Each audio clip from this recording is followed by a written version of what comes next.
Arrêtez, vous flattez mon ego, là. Tout en parlant vers le micro. Il y a des moments où causer d'amour alors que la haine s'est exprimée avec fracas est plus que délicat. Ou parler de vieillir un jour sans retour, comme disaient les trois teubés, serait presque malvenu vu qu'il y en a 130 qui le pourront plus. Je préférerais largement causer de kiki fripé que de kéké frappé. Je préférerais franchement prodiguer avec gravelosité mes conseils amoureux débonnaires que de m'attrister sur ces fêlés qui aimeraient mieux réussir à nous faire taire. Car oui, je parle de sexe, d'amour et de trucs salaces, mais est-ce que pour autant, je mériterais moi aussi un coup de calache ? Car oui, moi aussi, j'étais à Paris en ce vendredi 13 maudit pour un concert avec mes collègues et mes amis. Et comme tout un chacun, le lendemain matin, je me suis dit qu'on n'était pas passé loin. Quand on est trop triste à cause des terroristes, il faut transcender notre peine pour en faire un éveil. Ne pas réprimer son chagrin, mais surtout savoir s'en servir pour redevenir serein.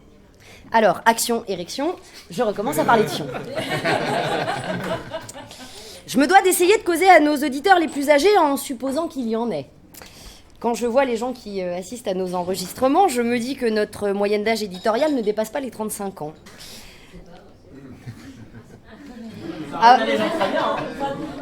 Avant d'être soi-même vieillissant, le sexe entre vieux reste quelque chose d'obscur et d'étrange. Mais quand même, c'est pas parce que le gasoil est frelaté ou que la voiture peut plus rouler qu'il faut arrêter de faire la vidange. Si vous êtes comme mes parents, ce modèle de couple excessivement énervant, parce qu'encore amoureux, passé 60 ans, ce serait sympa de faire passer aux générations d'après votre petit secret. Alors d'accord, génération zapping, c'est peut-être ça notre hic, mais alors génération plan-plan et missionnaire, pour nous, ça reste un grand mystère, surtout quand ça dure des décades entières.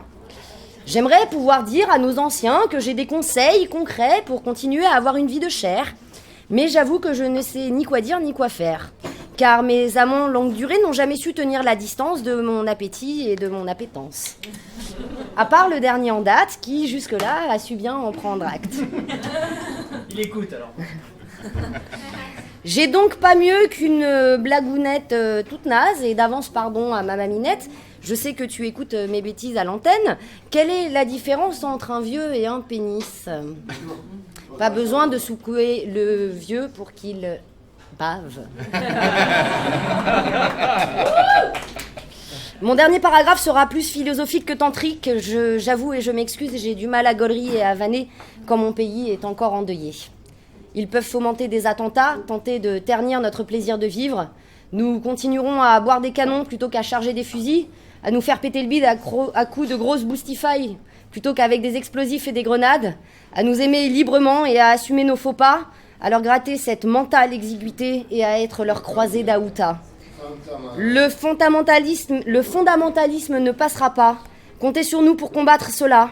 Leurs âmes sont l'horreur et la terreur, les nôtres sont le plaisir et la candeur.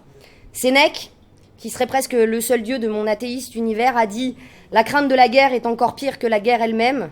Alors à vous, mes potes de radio et aux auditeurs, j'espère que vous êtes d'accord, même pas peur. Wow.